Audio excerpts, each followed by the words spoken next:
Hi there. So in this video we're going to make some beef jerky. I'm going to use my Traeger smokers. I've got two in the background you can see here. One is a Timberline and one is the Pro Series. I find there's pros and cons to both depending on what you're trying to do. The larger one, which is the Timberline, it's insulated and it recycles the smoke, so I use less pellets. The other one, the Pro Series, is a little bit smaller, but it doesn't recycle the smoke, so I find there's more air in there, which will be better for drying out the jerky. So depending on what you have, doing jerky on either one is doable. It's just a slightly different approach. Okay, first thing we're going to need is a recipe. So I like the Traeger recipes. I've never really gone wrong with those. You can get them online, Google them. If you have a Traeger, it'll come with a recipe book. I'm going to just tell you what it says here. For their beef jerky, they use a half a cup of soy sauce, a half a cup beer, cola or water, a quarter cup Worcestershire sauce, 2 teaspoons of garlic powder, 1 teaspoon of onion powder, 1 teaspoon of freshly ground pepper, and 2 pounds of trimmed beef, top or bottom round, sirloin tip, or flank steak. I typically will use the eye of round. You want something that's trimmed down, no fat, very little grizzle. The eye of round is a very easy one to do. I find it very simple to slice. It's easy to slice against the grain, so you know exactly how to do that. I'm not going to give away my secret recipe. It's very similar. I don't use the beer, cola, or water, although I have used a Guinness beer. A dark beer is really good if you're doing something with the beef. Sometimes we'll add a little bit of brown sugar, so there's something you can try, and also a little bit of paprika will also give a little bit of that more smoky flavor. So play around with the recipes. I add a couple other things just to give it a little bit more taste. Okay, I'm all set to we'll start trimming the beef. So I have the eye of round that I'm going to use for this. This has been the cryovac package, so I'm going to have to trim it. So before we start, I'm just going to wash my hands. Okay, so we're all set to start trimming the beef.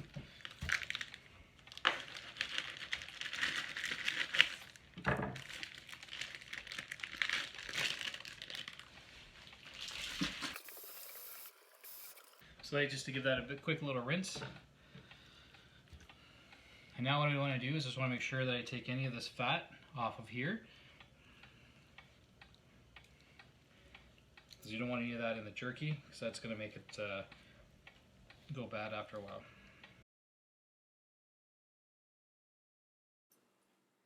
Okay, once we have all the fat off and well trimmed, we'll be ready to slice this. Now personally, I like to put the roast into the freezer for several hours, not to freeze it solid, but to give it a bit of a texture, which makes it easier to slice. That's an option you can do. Make sure you have a sharp knife regardless of how you slice the beef. That'll make a big difference. Okay, I'm going to go ahead and start making the marinade. I'm going to use this Rubbermaid container, something that's going to be big enough to hold the roast beef after I get it sliced up. So I'm going to follow the recipe. I'm going to use something slightly different. I'm going to use my own recipe, but a lot of the main ingredients are the same. So go ahead and make up the marinade, and then we will slice the beef.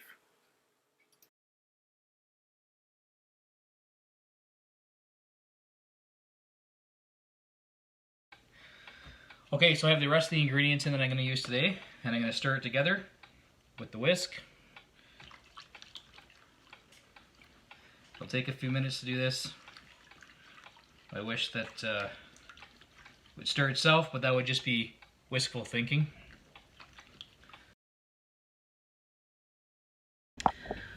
Okay, so I've let the beef sit in the freezer for about an hour, and I have the sauce is ready to go. So now this roast is a little bit larger than I would normally do, so I probably could use a couple hours in the freezer to get to the consistency that we'd want. But that's okay. We're going to make do with what we got.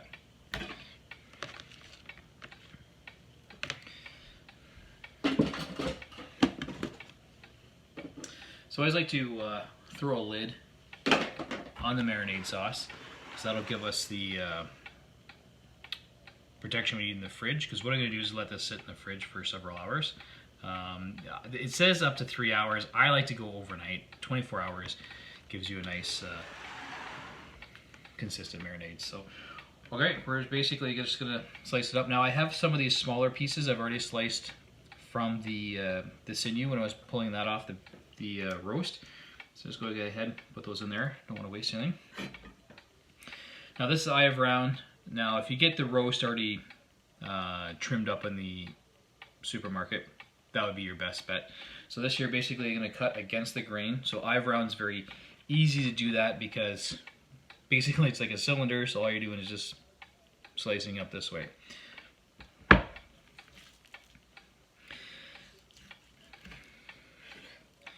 So you want it relatively thin. So the thinner you get it, the better it's going to dry out on the smoker. Sometimes I have to flatten out a bit, depending on the size or how your roast is. A little bit thicker will take longer. But the other thing to keep in mind is how much you're going to have. So the thinner I slice is going to give me more slices on the smoker. And the problem is I only have so much rack size to put the meat on. So keep that in mind as well. We'll talk more about the racking system that I use and how I load up the smoker once we get to that. So we're just going to carry on slicing it at a nice thinness, just adding it to the marinade, and then once we're all set, we're going to let that sit overnight, and then we'll carry on with prepping it.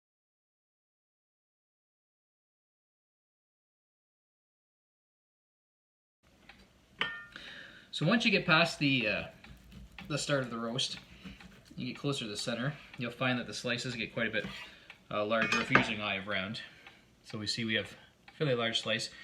I'm going to leave it this way. I like to marinate it this way, and I like to put them on the rack and smoke them this way. When I'm all done, I'll slice them up into thinner strips like you'll normally see jerky. The reason why I do this, it gives you less things to handle. So I don't have to, I have to dry all these after we marinate them, and then arrange them on the smoker and then the rack. So it's less handling. I find it goes a little faster for just the way I arrange things. So I will leave it that way. Don't worry, we'll slice them, cut them down into nicer sizes before we eat them. And I'll show you that as we go along.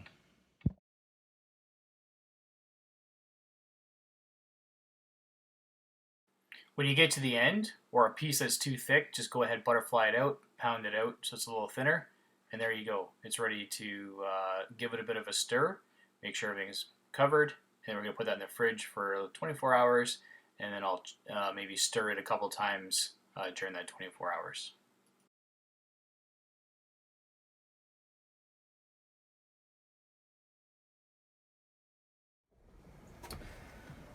All right, so we've let the jerky marinate over 24 hours.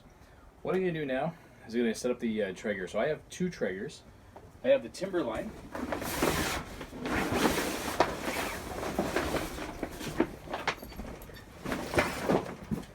So the Timberline 1300. I save a lot more grilling space. This is insulated, so it's a little cool today. In fact, I think it's only around 1 or 2 degrees. So I am going to use this because it is insulated and it has the it'll keep the heat. Actually, the thing with this though, it'll recycle the smoke. So with recycling the smoke on this, it's also going to keep it. It's not going to dry out as much. Unfortunately, that's not a good thing for jerky. You want it to dry. So I'm going to have to either two choices here. There is a vent I can open up to let a little bit more air in, or you can prop the lid just slightly. This is insulated around the bottom. Probably what I will do is I'll just come out and check every couple of hours or half hours, open up the lid, let any moisture out, as well as check on the jerky. The Traeger Pro line would work well because it doesn't recycle the smoke, so it'll dry out the jerky a lot faster. So that would be a good option, but it's not big enough for what I want to use today. So let's go ahead and load up the pellets. Okay, so we're ready to set the smoke pellets. I'm gonna use the Texas beef. It's a Traeger blend. oak mesquite and pecan. So I find that a perfect one to any sort of beef product. I like that. If not, hickory is also a good option for the beef. So I'm gonna go ahead and load up some pellets, and then we're gonna get ready to set the jerky up on the racks. Okay, so you have a couple of options here. You can set up your jerky straight to your racks on your smoker. Nothing wrong with that. I prefer to do this method that I'm going to use. It just makes cleanup a little bit easier and simpler, and it makes the transition a little faster too. So what I'm going to do is I have some cooking racks where you have an old barbecue rack. These are a little bit smaller than my grill, so I'm going to use these. So what I'm going to do is I'm going to prep all the jerky in here. Then I'm going to put it on top of this cookie sheet. I'm going to show you how I'm going to do that, so I can take it all to and from. And this way also, if you wanted to, if you dehydrate or if you want to put it in the oven for a few hours, you can do that as well. So it makes it very easy to transport stuff around. I'll see that in a minute. So one of the things I also like to do, I like to make sure I use some cooking spray. I always find the cleanup's a whole lot easier. For me, it's just about keeping things a little bit simpler as much as we can. So let's go ahead, give these a spray.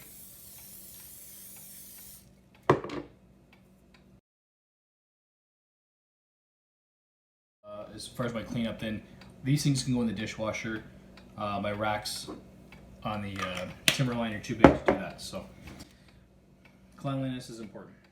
Okay, so now that everything's sprayed, what I'm going to do, I'm just going to show you here real quick. Because I have the amount of jerky that I do, the size of the roast I have, I'm going to layer these up. I'm just going to show you here. This is what will happen. I have these little blocks I used from a leftover project, little 2x2s, and there you go. You're going to tear it up. Now you have all the jerky is going to be able to easily be transported back and forth, and the cleanup's going to be real easy because all this can fit into the dishwasher. Now the only thing I would be caution you is make sure that whatever you use is going to get smoky and it's going to retain that smoke smell. So this cookie sheet I only use on the smoker. Okay, so what we're going to do now is my first tray is set. I've taken the jerky out of the fridge. I've let it warm up a little bit.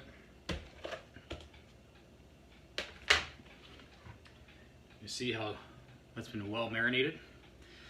Now what we need to do, and this is important, I've forgotten this step a couple of times, is we need to dry out the jerky. So just take a paper towel and dab it so you take all the extra juices off there, marinate off of that. So what I like to do, 2 sheets. I just use the lid here. We washed our hands ahead of time, wash them again.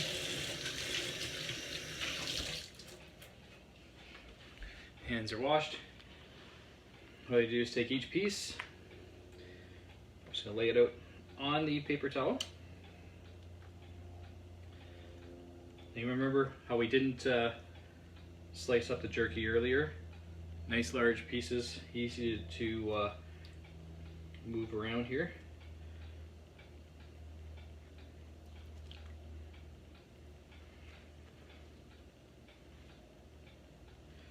So we got these pieces, take another paper towel and just dab it dry like this.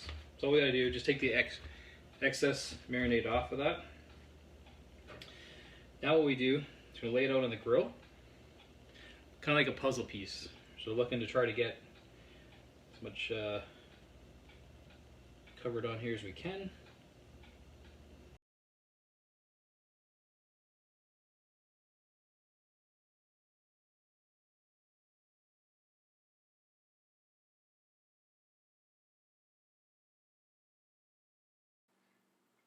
And there we go, we're all set. So throw the excess marinade sauce out. We don't want to reuse that. And we'll go ahead, we'll take the racks out to the smoker. Okay, so here's the example. It's very easy to take all these at once. Thumbs on top, fingers underneath, clamp it down. I can easily transport this around. Makes it a little quicker. So all you gotta do, slide it in, and now we're all set. Make sure you check ahead of time, make sure it's going to fit. So what I'm going to do is I'm going to let that start smoking. We'll say at least a minimum of 2 hours. 3 to 4 is better. And then once it's done, or almost done, I'm going to turn the heat up. So I have a 180 right now. We're going to let it start smoking, and then we'll keep checking on it about every 20 minutes. That way, opening this up will also let out any moisture that's been collecting in there. So let's see how that works out. All right, we got smoke rolling. Check, let a little moisture out. That's exactly what we want. Okay, so it's been about an hour now. We're just gonna take a peek. So it looks like we got some good smoke going on there. Things are starting to dry out a little bit. All right, so we'll carry that on, keeping it at 180. Letting it continue to smoke, and I'll let the moisture out every 20 minutes or so. Open that lid, let some fresh air through. Okay, it's been a couple hours now, so I'm going to check and see how that's coming along. And it looks like we got the top rack is drying off quite well. So I'm going to give that a little bit more time.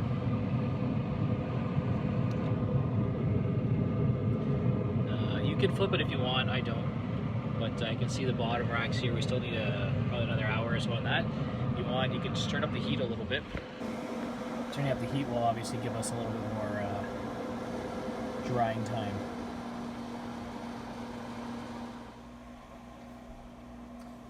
Okay, it's been approximately 3 hours on the smoker. I've turned it up the heat a little bit, so that should be looking nice and dry.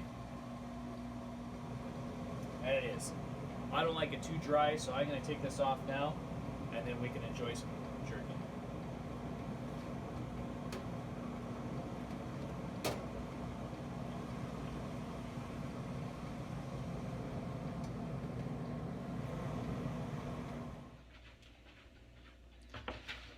Alright, so here we go. We've got all 3 racks, and you can see that it's looking nice and dry. If you have a dehydrator, you want to dehydrate them, that's great. But this is the way I like it. I'm going to now package these up, put them in the refrigerator, and then that's the way I like to store it. I keep them in the fridge. So here we go. So you guys can see. Now, remember what we talked about before. We have our larger pieces. Now, a simple way to do this is just slice them up. So I just like to take a knife, slice it into some strips, and there you go. And then you're all set. I like to throw these into some packages, Ziploc bags. I have a vacuum sealer. I like to vacuum seal it, and then we put that into the fridge, freezer, and then you're all set. Enjoy.